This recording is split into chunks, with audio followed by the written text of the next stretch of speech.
ગુજરાતના તમામ શિક્ષક મિત્રોને એક રિક્વેસ્ટ છે, એક રજૂઆત છે, એક મારી વિનંતી છે.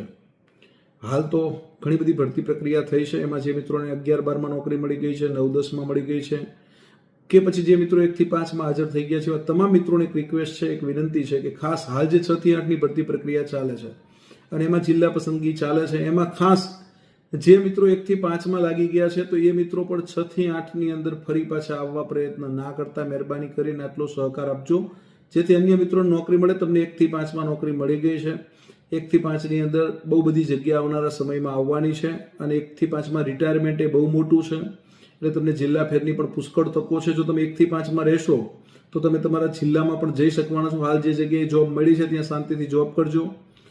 11, 12 અને 9, 10 વાળાને તો 1 થી 6 થી 8માં આવવાનો સવાલ જ નથી, કારણ કે તમે 4200, 4400 એટલે કે 40, 800 અને 49, 600 મૂકી અને 26,000માં નથી જ આવવાના. પણ છતાંય કોઈ વતનના મોભે કે ભાઈ બીજી નોકરી મળી ગઈ એવું સાબિત કરવા માટે મહેરબાની કરીને જિલ્લા પસંદગી કરવા ના આવતા.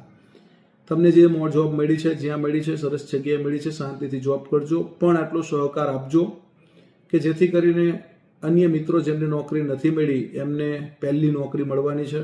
અને દિવાળીનો તહેવાર આવે છે, નવરાત્રિના માતાજીના ગરબા, માતાજીના નોરતા આવે છે, તો તમામ મિત્રો આટલો સહકાર આપજો એવી મારી એક વિનંતી છે, રિક્વેસ્ટ છે. અને ખાસ આટલું મારું કીધું તમે બધા માનશો એવી મને અપેક્ષા છે. તો તમે આટલો સહકાર આપી અને અન્ય મિત્રોને જોબ મળે. એમાં આપણે કોઈને નોકરી આપી નથી શકતા, પણ આપણે સહકાર આપીએ તો અન્ય મિત્રોને નોકરી મળી શકે છે. તો આ સહકાર આપણે આપવો જ રહ્યો આપણા સારસ્વત મિત્રોને. આટલો સહકાર આપજો. All the best, best of luck. જય હિન્દ, જય ભારત, જય જય ગરવી ગુજરાત.